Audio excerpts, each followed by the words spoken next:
Mike's Daily Podcast. Episode 1472, 1472, and I'm Mike Matthews, broadcasting from Cafe Anyway, located somewhere in Podcastro Valleymont in California. The last show was called Californian, and I am one, and we are broadcasting from Cafe Anyway, located somewhere in Podcastro Valleymont, the last place on earth. Okay, I think we summed that all up. Mike's Daily Podcast. Today, Chely Shoehart, Floyd the Floorman, John Deere the engineer. I don't know if we're going to get to any more accusations about Mike's Daily Podcast. George H.W. Bush grabbing young women while he's sitting in his wheelchair. Someone that I talked to scared me when I talked to him about this topic. He said some things that, well, make me sick. This guy. It's not the Mike's Daily Podcast. most PC things this guy said to me. He's older. He's probably what I'll be in 20 years, so Mike's I probably... Daily No, I definitely Podcast. will not be like this guy, but Yeah! he's 20 years older than me, and he's got these views about Hillary Clinton. Oh my gosh, how much he hates Hillary Clinton. I think the amount that he hates Hillary does not equal the amount that I hate Trump. It does not equal or equate. And where is Trump in my... This page I have open right here. Is this Trump? You will never, ever, ever have a career in singing. He's kind of like Trump, that guy. Okay, so that page is a fail. Has no Trump. How about this one? I'm dead sexy. That doesn't... Oh, He's a showboat. He's a grandstander. that is perfect that Trump said that, because there's a guy I know who is a showboat. Look who walked in. All right, somehow we were on one of these group texts. Don't you hate group texts? Oh my gosh, there's some new... I think the new iPhone or new Samsung, some new smartphone is going to have it so you can get out of group texts. But they are the most annoying thing. So I was in a group text with this guy and this woman that I work with, this friend of mine, and this guy. So the reason why we were group texting was because we were coordinating for an event. And here's today's podcast picture. Well, the event is over with, and the podcast picture is not of that event. It is actually of, as we continue our Halloween pictures, our Halloween displays in front of houses. Because what's coming up? This is Halloween, I know what's good and bad. This is a fine-tuned machine. Called Halloween. And the podcast picture is of someone having a dragon on top of their house. And I thought it was interesting looking. It was in Podcastro Valley. So check out that picture at MIKEs-DAILY-PODCAST-1472-Conspiracies, where you can also help out the show through the Amazon link. If you're going to buy anything on Amazon, go through that link at MIKEs-DAILY-PODCAST.com. And there's also the PayPal if you'd like to help us out that way too. And there's past interviews all at MIKES-DAILY-PODCAST.com. Check it out, check it out, check it out. And it looks even better now on your smartphone. Okay, so back to, what was it? Oh, yes, this event and the smartphone and the stupid group text. So the event is over with, and there's this guy who's a showboat, and he texts us both, hey, this is a picture of me in my costume at my work. My work had a costume contest yesterday. First off, what job has a costume contest? A week before Halloween, in the middle of the week. Do you have nothing better to do? So he shows this video of him and his son, and they're both dressed up in costumes, and I guess his son gets to go. He's like 5, and he's cute, and he's little, and he's in a costume, and his father, the guy I work with, he's in his costume, and da-da. Okay, so he sends that video. Well, then the woman that I work with replies, oh my gosh, that's so cute. Who's that? Who are you with? Asking all these questions. And he's texting, I won this contest. I won that. Oh, that's great. You look cute. Was your wife there? No, she was working. I won an award. And this is the text, back and forth, texting. And my phone is just blowing up with all these texts. And I'm not even involved, and I want out. So I go into my Samsung, and I'm looking for the button that tells that blocks all this, and I can't find it. All I can find is I can delete the entire conversation. So that's what I do, and it stopped. But I think if they were to reply back to each other, if the showboat was to reply back to the woman, it was going to continue all night. I will tell you that there was no, at any time, the showboat asking the woman, hey, are you dressed up in any costumes for Halloween? Are you going to take your kid out for Halloween? No, he could care less. And that's how that works. It's called a one-sided mirror, folks. And some people, that's all they see. They look in the mirror, they don't see anyone else. All they see is them. And I don't know... I know what's good and bad. Who that could be referring to. Is it you? Wrong. Okay. So that is what I wanted to share with you. That and this crazy guy just has this this is a totally different person. This is a different human being. And he just does not like... But I just want to set the record straight. Hillary Clinton at all. And he has to... I'm now back to being an activist citizen and part of the resistance. He tells me this whole thing. Oh, yeah, it's all coming out about Harvey Weinstein.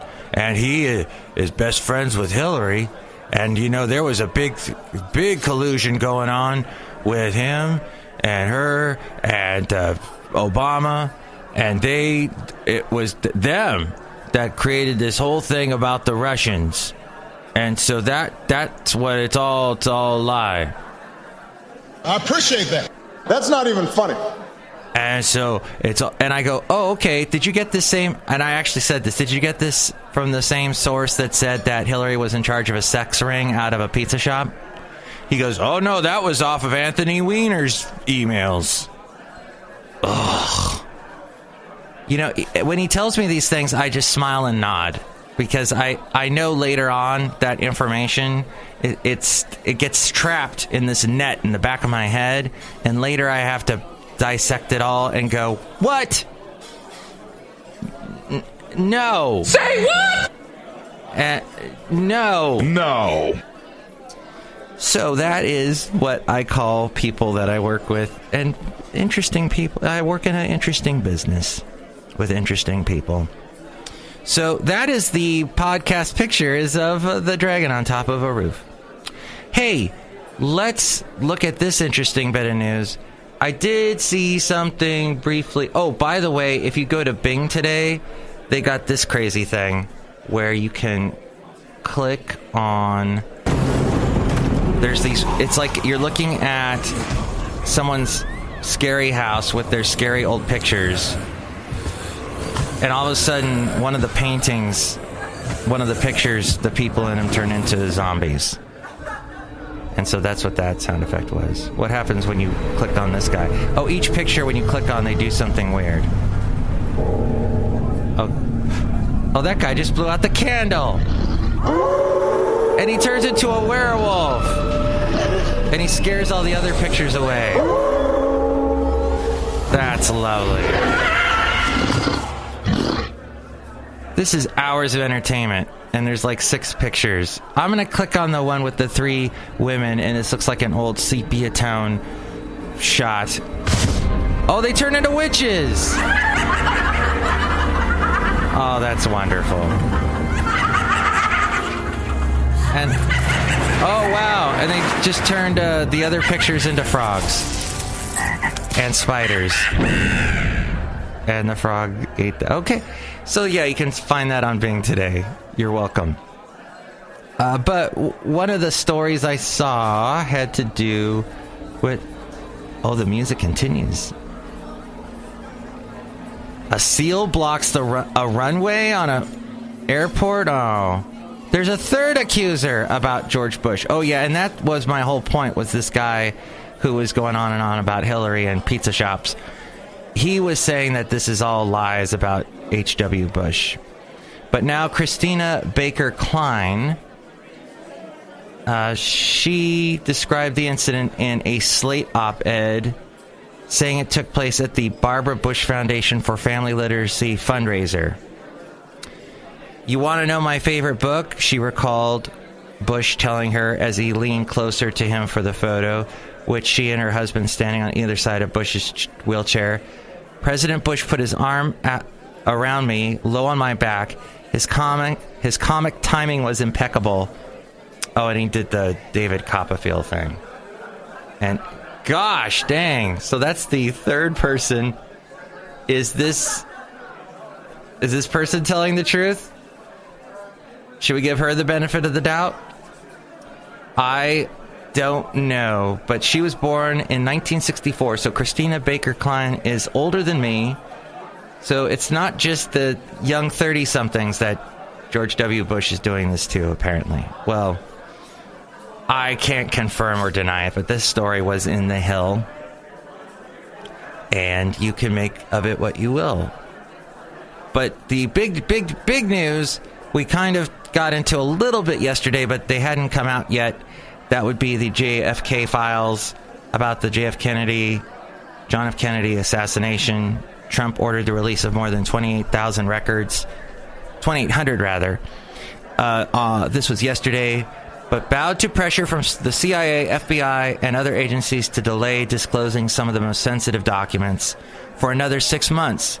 The thousands of pages that were published online by the National Archives Thursday evening described decades of spies and surveillance, informants, and assassination plots, like $100,000 to kill Fidel Castro. Let's see, they had a meeting.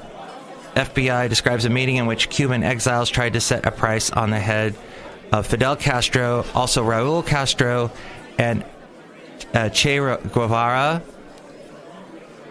It was felt that the $150,000 to assassinate Fidel Castro plus $5,000 expense money was too high, the memo noted. They went with the more modest sum of $100,000. So there's sex parties also mentioned. A 1960 FBI memo describes a high-priced Hollywood call girl who was approached by Fred Ottish, a well-known Los Angeles private investigator, seeking information about sex parties involving John F. Kennedy, who was a senator then, his brother-in-law actor Peter Lawford, Frank Sinatra, and Sammy Davis Jr. She told the agents that she was unaware of any indiscretions, the memo said. And there was a stripper named Kitty. The Bureau FBI had an attempt to locate a stripper named Kitty, last name unknown. Another stripper named Candy Cane said Kitty had been an associate of Jack Ruby, the Dallas nightclub owner who killed Lee Harvey Oswald, the assassinator of John F. Kennedy. This happened on November 24th, 1963. Leon Cornman, business agent with the American Guild of Variety Artists in New Orleans, told the FBI that, quote, the only stripper he knew by the name of Kitty who worked in New Orleans was Kitty Ravel. He advised that Ravel committed suicide in New Orleans in August or September of 1963. Assassinating JFK was not worth it for Cuba. A draft report by the House Select Committee on Assassinations found it unlikely that Cuba would kill Kennedy as retaliation for CIA's attempt on Castro's life. Lyndon B. Johnson in the KKK. In the internal FBI report from May of 1964, an informant told the FBI that the Ku Klux Klan said it, quote, had documented proof that President Johnson was formerly a member of the Klan in Texas during the early days of his political career. The documented proof was not provided. Fulgencio Batista said that the deposed Cuban dictator, there was discussion of an alleged plot to bribe a U.S. congressman and bring the deposed Cuban dictator to the U.S. A Communist Party investigation into JFK killing and CIA plots to kill let's see, Castro, Jack Ruby, and Officer Tippett, all kinds of Hollywood blacklist, Communist Party small enough to fit in a car. There was a beef between the FBI and CIA, and predictions the Cuban Revolution would quickly collapse. The records also reveal a deposition given before the Presidential Commission on CIA Activities in 1975 by Richard Helms, who had served as the agency's director. After a discussion of Vietnam, David Bellin, an attorney for the commission, turned to whether the CIA was involved in Kennedy's killing. Now the final area of my investigation relates to charges that the CIA was in some way conspiratorially involved with the assassination of President Kennedy during the time of the Warren Commission. You were Deputy Director of Plans, is that correct? Bellin asked. After Helms replied that he was, Bellin then asked, is there any information involved with the assassination of President Kennedy which in any way shows that Lee Harvey Oswald was in some way a CIA agent or agent? Then suddenly the document cuts off. Could this be something that got not released that we were hearing about earlier? There was some stuff that was not going to be released. Okay, well, finally, Super Mario, the other big news. They have this Super Mario Odyssey.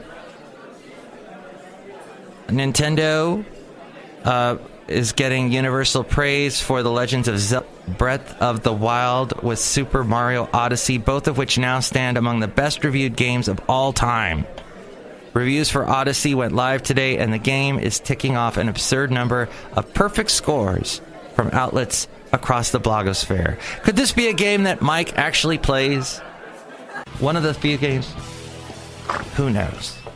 As we go outside a cafe anyway, we're bringing Mike's Daily Podcast somewhere in Podcaster Valley. And that is it. That's all the conspiracies I have for you today. Go and get in a group text with someone and annoy everybody in the group text. They should be outlawed, group texts. Ugh. Next show, it is going to be... Hey, we didn't even talk to the characters today. We didn't even do that. We should say hi really quick. Hello, Mike Matthews. It's Chely Shoehart, gift chef supervisor. I'm leaving because I'm outside. And I'm Floyd the Floorman. And this is John Deere, the engineer. Yeah, we're going too. All right, me too. I'll see you guys on Sunday, possibly, for the Sunday super secret Sunday show. Enjoy your weekend. Mike's Daily Podcast is written and produced and performed by Mike Matthews. His podcast is super easy to find. Download or listen to his show and read his blog at MIKEs-DAILY-PODCAST.com. Email Mike now at MIKEs-DAILY-PODCAST@gmail.com. See you tomorrow. Bye!